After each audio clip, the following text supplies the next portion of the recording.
السلام علیکم. په دې ویډیو کې زه غواړم تاسو ته یو مثال د ارتجاع د کرښې فورمول یا چې په انګلیش کې د ریګریشن لاین ورته وایي. کله چې موږ ته یو اندازه معلومات راکړل شوی وي د اعدادو په څیر باندې چې په مثال ډول باندې د 5 کسانو د وینې فشار معاینه شوی وي، تر ټولو ټیټ او تر ټولو جګ فشار موږ ته راکړل شوی وي. هغه په دې ډول چې 15 50 اتیا او 90 دا تر ټولو ټیټ چې دې ته موږ ایکس وایو، او تر ټولو جګ چې دا هغه په دې ډول راکړل شوی ده چې 100 110 120 130 او 150.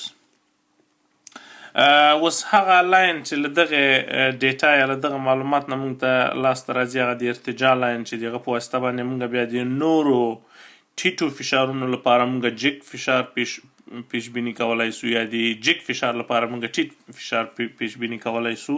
هغه لاین به څنګه موږ لاسته راوړو؟ که چیرې دې کالم ته موږ وایو د هغه د لاسته راوړلو لپاره به موږ دلته بعضې محاسبات کوو چې همدغه ټیبل کې به یې زه لیکمه. ما دا محاسبات مخکې له مخکې کړي دي ځکه چې محاسبه کول یې له ویډیو له جوړولو سره ډېر وخت نیسي. نو لومړی کالم موږ چې محاسبه کوو هغه به د ایکس وای په نامه باندې د ایکس وای په نامه هغه دا کالم ده چې په هغه کې هر دغه عدد د وای د کالم له عدد سره ضربیږي دلته لیکل کیږي. نو دا به سي 6500 دا به سي 8200 8250 دا به شي 9000 همدارنګه 10400 او 14500. او یو بل کالم چې موږ جوړوو هغه کالم ته وایو موږ د ایکس سکویر په نامه باندې. په هغه کې د دغه ایکس د کالم هر عدد چې ده هغه موږ مربع کوو، دلته یې لیکو چې لومړی عدد راځي 422 5 5 شپږ 2 5 5 شپږ 2 5 شپږ 4 0 او همدارنګه 1 او آخري دغه کالم هم لیکو. لیکن دا اکثره وخت د ارتجاع د کرښې د فورمول په پیداکولو کې کومک موږ سره نه کوي، خو بیا هم اکثره دا داسې یو عادي پریکټیس ده چې دا کالم هم محاسبه کیږي. په بعضې احصایي محاسباتو کې بیا په کار وړل کیږي، لیکن په دې مثال کې خو بیا هم لیکو یې. هغه کې د وای هر یو عدد مربع کیږي، دلته لیکل کیږي. نو دا به شي 10000 دا به شي 12100 او 14400 او دا به شي 18900 او همدارنګه 22500. اوس دلته مجموعه یا ټوټل دلته لیکو. دغه هر یو کالم چې ده دا مجموعه کوو، لاندې مجموعه لیکو له دې نه چې دا کیږي 385 دا کیږي 610. دغه عددونه ګورئ سره جمع کړئ 610 کیږي، داسې جمع کړئ 315 کیږي، داسې جمع کړئ دا کیږي 40000 همدارنګه د ایکس مربع کالم چې جمع کړئ هغه کیږي 990 915 او همدارنګه د وای مربع کالم چې جمع کړئ هغه 15900 کیږي. ښه، اوس دا هم لاسته راوړل. اوس زه غواړم تاسو ته دا د یو نوټیشن یا د سمیشن نوټیشن یا د مجموعي نوټیشن په هغه باندې یا د سیګما نوټیشن هم ورته وایي، د هغه په طریقه باندې زه تاسو ته وړاندې کوم. که چیرې ګوره دې کالم ته موږ ایکس وایو، نو ایکس له 1 نه تر 5 پورې والیو لري. نو دغه مجموعه یې موږ داسې لیکلی سو چې دا سیګما نوټیشن که چیرې ورسره هغه نه یي معرفي نه یي، ډېر زیات د ویرې شی نه ده، ځکه اکثره شاګردان د اول ځل لپاره چې دې نوټیشن سره مخامخ کیږي داسې ویره څرګندوي. د دې مطلب دا ده چې زه مجموعه اخلمه د یو انډکس لپاره چې هغه آی ده له 1 نه شروع کیږي تر 5 پورې، یعنې دغه 1 2 3 4 5 د کومو اعدادو د ایکس آی دا مجموعه مې ګوره ترلاسه کړله، هغه مې دلته لیکلې ده 385 کیږي. همدارنګه همدغه مجموعه که چیرې زه غواړم د وای لپاره ولیکم، خو طبیعي خبره ده داسې به یې لیکم چې آی مساوي کیږي له 1 نه تر 5 پورې د وای آی که نه، هغه به د دغه کالم مجموعه ماته راکړي. نو هغه به شي 610. همدارنګه که چیرې وغواړو موږ د ایکس وای انډکس د موږ له 1 نه شروع کیږي تر 5 پورې، ایکس آی ضرب وای آی. د دې مجموعه ګوره موږ لرو چې 4 کیږي، او همدارنګه لیکو چې انډکس له 1 نه شروع تر 5 پورې د ایکس آی مربع هغه ده 9915.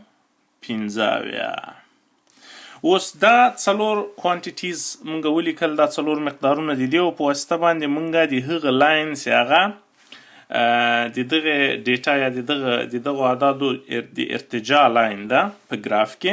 اوس ګوره که چیرې متوجه شو دا ډیټا که چیرې موږ داسې په یو ګراف کې رسم کو، نو دا به یو مجموعه د خالونو وي په دې ګراف کې، هغه به داسې وي چې ګوره که چیرې دا ایکس وي او دا وای وي، نو که چیرې ایکس د موږ له 15 نه تر 90 پورې غځېدلی ده، ګوره له 15 نه تر 90 پورې، نو که چیرې دغه 15 وي، دا 15 وي، دا 15 وي، دغه 90 وي، 15 15 90 او دا 95 وي. همدارنګه د موږ وای چې ده له 100 نه تر 150 غځېدلی ده، نو که چیرې دا 100 سي نو دا به 150 سي، دا به 100 سي. اوس تقریبا په تخمینی ډول باندې ګوره کله چې ایکس 15 وي وای 100 کیږي، نو دا یوه نقطه شوله د دې معلومات. که چیرې وای 15 وي نو هغه 110 کیږي، وای 110 کیږي. که چیرې ایکس 15 وي وای 110 کیږي، نو دلته موږ دغه بله نقطه سوله. که چیرې بیا وای 15 وي بیا 120 کیږي وای دلته بیا، نو 15 کې 110 کیږي دلته دا نقطه، او همدارنګه 90 کې کیږي 14090 کې کیږي 150.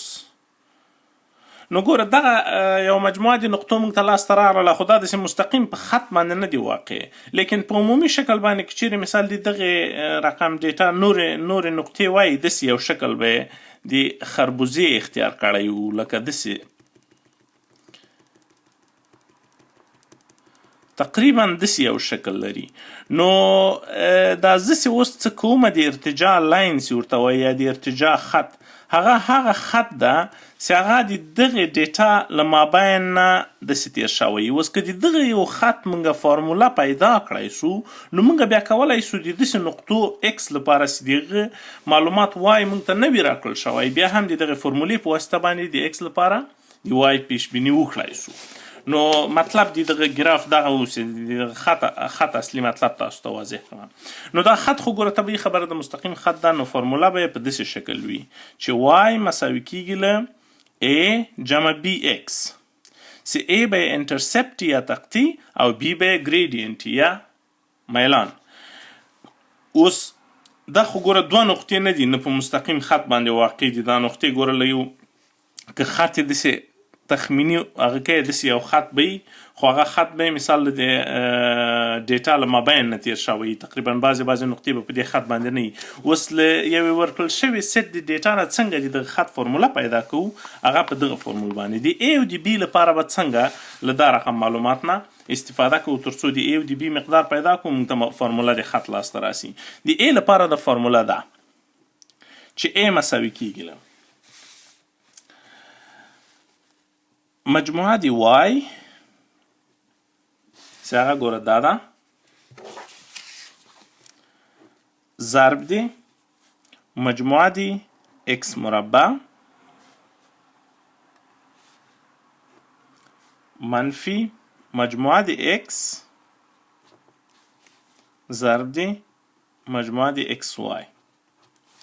دا ټول تقسیم پر n هغه عدد ده چې زه به یې اول ولیکم بیا به یې تشریح کوم.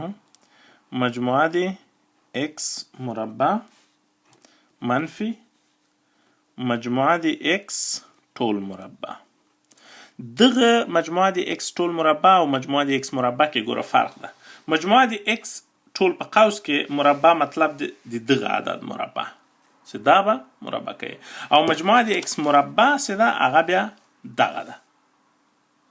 دا که چیرې دغه عدد مربع کې دا ضروري نه ده چې دا عدد لاسته راوړي ځکه دا به د مجموعه د x مربع شوی وي دا هر یو x مربع شوی بیا جمع شوي دي جدا جدا او دغه n چې دا نمبر د دغه معلوماتو ده چې 1 2 3 4 5 یعنی هر څو نقطې چې درکړل شوي په دې حالت کې موږ ته 5 نقطې راکړل شوي نو n د موږ 5 ده.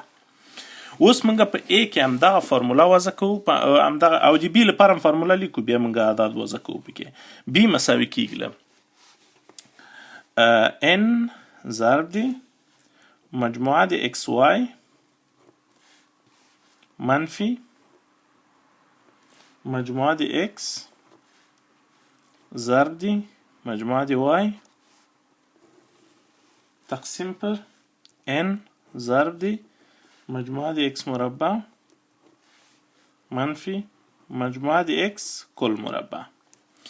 دا بیا ګوره مجموعه د x مربع او مجموعه د x کل مربع فرق لري دې ته باید متوجه سو اکثر وخت دې کې اشتباه کیږي. دلته ګوره مونږه n دلته لرو او n دلته هم لرو په دې کې صرف n په مخرج کې ده په صورت کې نشته نو مونږه د دې لپاره د دې ټولو لپاره ګوره مونږه اعداد لرو دلته هم تیار محاسبه کړي دي نو د هر یو لپاره مونږه اعداد وضع کوو تر څو پیدا کو. نو کله چې د هر یو لپاره مونږه اعداد وضع کوو A به وي زمونږه زه به یې صرف یو ځلې ولیکم ګوره مجموعه د y د مونږه ده 6 1 0 مجموعه د x مربع ده د مونږه 2 9 9 و 5 منفي مجموعه د x د مونږه 3 8 5 ضرب دی مجموعه د xy د زمونږه 4 و 6 5 0 دا ټول تقسیم پر n چې 5 ده ضرب دی مجموعه د x مربع د مونږه 2 9 9 و 5 او منفي مجموعه د x د زمونږه 3 8 5 کل مربع. اوس داسې په کالکولیټر کې واچئ یا په ماشین حساب کې هغه به مونږ ته داسې یو عدد لاسته راکړي چې a به شي زمونږه منفي 18.6 دا متوالی عدد ده 6 لا تناهی پورې خو ځکه مې راوند تر 3.3 عددو پورې کړی ده. A د مونږه انټرسپټ یا تقطیع پیدا شوله اوس په B کې همدارنګه همدغه عدد وضع کوو دغه ګوره n د مونږه 5 ده 5 ضرب دی مجموعه د xy د مونږه د 4 و 6 5 0 او منفي مجموعه د x د 3 8 5 مجموعه د xy ده او مجموعه د y ده 6 1 0 او بیا په مخرج کې لرو n 5 ضرب دی مجموعه د x مربع ده 2 9 9 و 5 منفي مجموعه د x کل مربع ده 3 8 5 مربع. اوس داسې په ماشین حساب کې واچو دا به مونږ ته لاسته راکړي چې B به زمونږه شي 2.0 دا بیا هم متوالی عدد ده لیکن مونږه 2.0 لیکو تر 3 ډیسیمل پلیس پورې. نو د مونږه د دغه خط معادله چې د ارتجاع خط ورته وایي یا ریګریشن لاین هغه په دې ډول ده چې y مساوي کیږي له a bx جمع a چې هغه 2.0 x جمع منفي 6.0 و دا د دغه لاین معادله سوله، د دغه ارتجاع د لاین معادله له دغه معلومات یا له دغه ډیټا پورې مربوط ارتجاع لاین چې هغه تقریبا دغه لاین راځي. اوس موږ باید یو بله برخه د دې سوال حل کړو چې په هغه کې ویلي دي چې که چیرې اکس د موږ 15 اتیا وي نو موږ به وای څنګه معلوموو، جګ فشار به څنګه د دغه لپاره پیش بیني کیږي، د دغه ټیټ فشار لپاره یا مینیمم حد اقل لپاره به حد اکثر څنګه هغه کې پیش بیني کوي. نو دا طبیعي خبره ده. په دې معادله کې د اکس قیمت وضع کوو چې وای مساوي کیږي له 2.001 ضرب 8.5 منفي 18.6 او که چیرې وګورو نو دا به موږ ته لاسته راکړي، محاسبه یې کړو، موږ ته به لاسته راکړي چې 138.518 دا به د وای قیمت وي که چیرې اکس د موږ 15 اتیا وي. اوس که چیرې متوجه سو په دغه ډیټا کې ګوره دا تقریبا سنسیبل یا صحیح عدد ښکاري، تخمیني، ځکه چې ګوره د اتیا والیو ده 110، د 90 والیو ده 150، نو 138 تقریبا د 110 او د 150 په مابین کې راځي. نو it makes sense.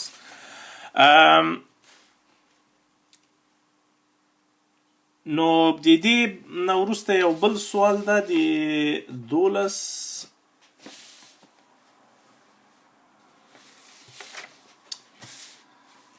1298 نمبر سوال ده. وبخښئ دغه معلومات چې ده دا زه د خاص کس لپاره چې چا ما ته دا سوالونه رالیږلي دي هغو لپاره زه دا معلومات ورکوم، نو تاسو هم له دې نه استفاده کولی شي.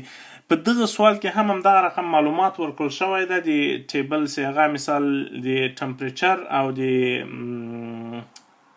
یو بل هم داسې کالم ورکړل شوی ده. نو د هغه طریقه هم عین شی ده، په همدغه طریقه باندې هغه سوال هم حل کیږي. نو هیله ده چې د ګټې وړ مو ګرځېدلی وي. که چیرې ویډیو هم تر اخره پورې لیدلي وي زما چینل ته هم هیر نشي چې سبسکریپشن وکړئ. مننه.